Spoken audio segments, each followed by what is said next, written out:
Assalamualaikum warahmatullahi wabarakatuh.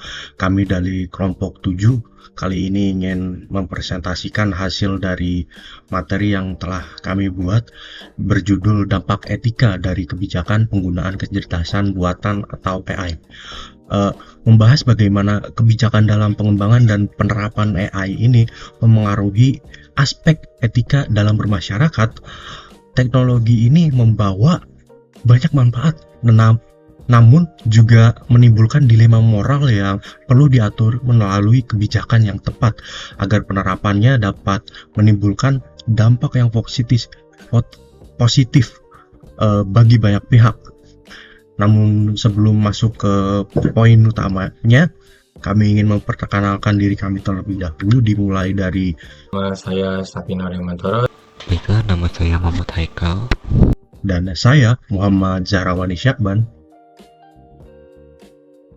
Kecerdasan buatan atau AI telah berkembang pesat dan diterapkan di banyak bidang atau sektor.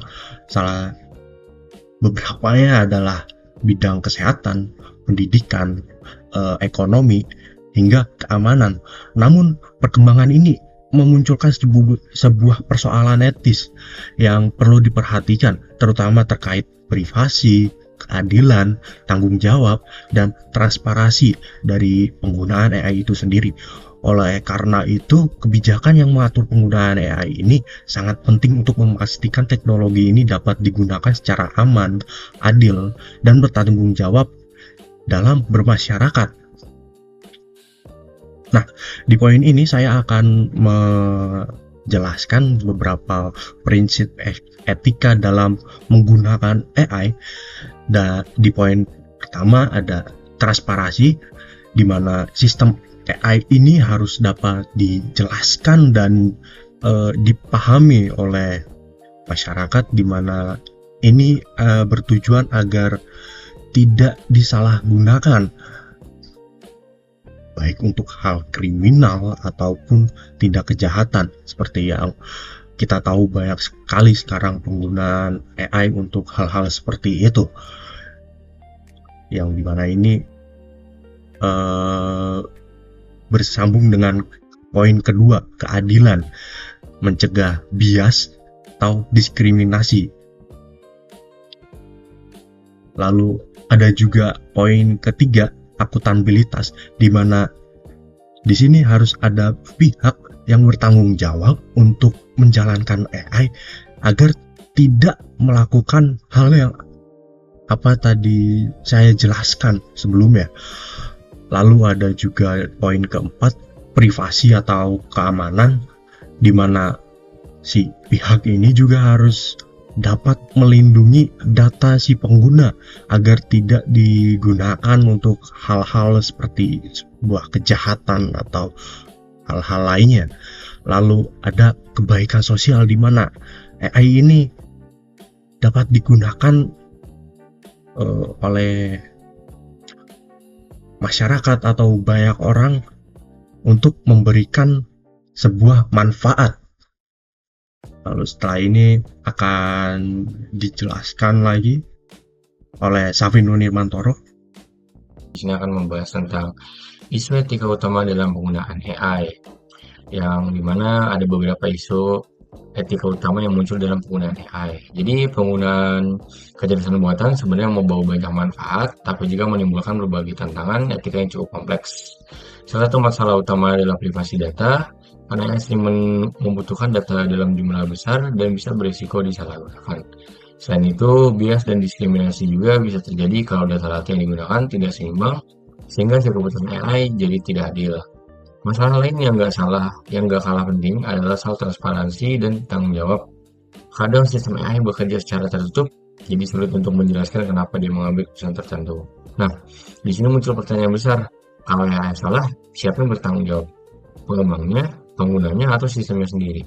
Yang terakhir, penggunaannya untuk pengawasan juga perlu diatur dengan baik supaya nggak melanggar kebebasan individual. Dan baik, kalian akan masuk lagi ke slide selanjutnya, yaitu adalah peran kebijakan dalam etika AI.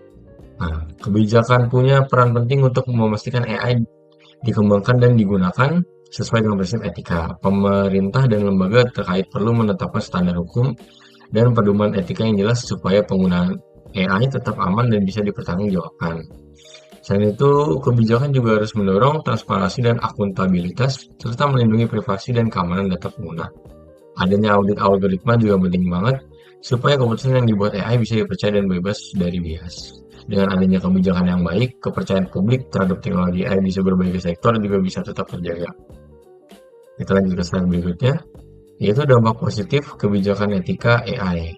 Nah, di sini kalau kebijakan AI dijalankan dengan benar, dampaknya bisa sangat positif. Yang pertama, bisa meningkatkan keamanan data dan privasi pengguna. Kedua, meminimalkan bias dan diskriminasi digital, jadi keputusan AI bisa lebih adil. Ketiga, kebijakan yang baik juga bisa mendorong inovasi yang berkelanjutan dan bertanggung jawab.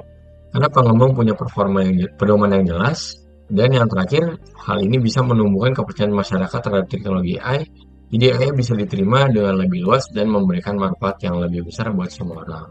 Baik, selanjutnya adalah Muhammad Haikal. Nah, di sini ada dampak negatif atau tantangan. Yang pertama itu adalah regulasi terlalu ketat bisa menghambat inovasi. Nah, jika regulasi ini terlalu ketat, semakin banyak regulasi yang diketatkan, semakin banyak inovasinya, jadi mereka tidak bisa berinovasi. Lalu yang kedua ada biaya kepatuhan terhadap kebijakan etika bisa meningkatkan beban industri.